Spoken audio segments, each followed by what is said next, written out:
దేవుని పిల్లలారా, ఈరోజు 11 జూలై 2024. ఈరోజు దేవుని వాక్యం ఏంటంటే, నోవాకి దేవుడు అంటాడు, నువ్వు ఓడలకు 40 రోజులు 40 రాత్రులు భయంకరమైన వర్షం వచ్చింది. ఆయన ఓడ లోపల ఉన్నాడు. ఆ నోవా హ్యాండ్ మొత్తం షిప్ కట్టిండు దేవుని దయ వల్ల, కృప వల్ల. కానీ నోవా హ్యాండిల్ కట్టలేదు. దేవుడు హ్యాండిల్ చేయమని, స్టీరింగ్ చేయమని చెప్పలేదు. ఎందుకంటే దేవుడే ఆ స్టీరింగ్ నడుపుతుండు. పరిశుద్ధాత్మ దేవుడు స్టీరింగ్ నడుపుతుండు. దేనిది అంత పెద్ద ఓడని ఎవరు నడుపుతుండ్రు? నోవా కట్టిండు, కానీ స్టీరింగ్ ఆయన చేతిలో లేదు. యెహోవా చేతిలో ఉంది, యేసుప్రభు చేతిలో ఉంది, పరిశుద్ధాత్మ దేవుని చేతిలో ఉంది.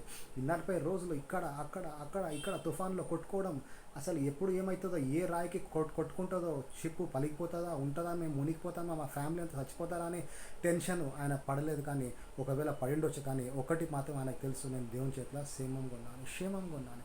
40 రోజులు కష్టాలు పడినాక తర్వాత ఎప్పుడైతే ఆ వర్షం ఆగిపోతుందో, ఆయన కిటికీ తీసి చూస్తే ఆయన ఎక్కడుంటాడో తెలుసా?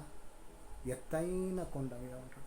ఎక్కడ? ఎత్తైన కొండ మీద ఉంటాడు. ఈరోజు నువ్వు అనుకుంటావేమో, నేను ఎక్కడున్నాను, ఈ కష్టాలు ఏంది, ఈ ప్రాబ్లం ఏంది, ఆమె నన్ను వదిలిపోయేసింది, భర్త డైవర్స్ ఇచ్చిండు, భార్య వేరంతో పారిపోయింది, ఫైనాన్షియల్ ప్రాబ్లం, అప్పులో చంపుతుండ్రు. కానీ నేను చెప్తున్నా, ఈ కష్టాల్లో కూడా నువ్వు ప్రార్థన చేయి, బైబిల్ చదువు, దివారాత్రం వాక్యం ధ్యానించి దేవుణ్ణి స్తుతించట మానొద్దు. నీవు ఒకరోజు నువ్వు ఎత్తైన ప్రాంతంలో నువ్వు కనుగొంటావు. ఎందుకంటే ఆయన నువ్వు ఎక్కలేని కొండలో తీసుకువెళ్ళబోతుంది. నువ్వు మునిగిపోవు, నువ్వు సావవు, నేను సావను, సజీవుడని యెహోవా క్రియలు వివరించగలను. దేవుని మీద, యేసు ప్రభువు మీద నీవు నమ్మకం ఉంచు.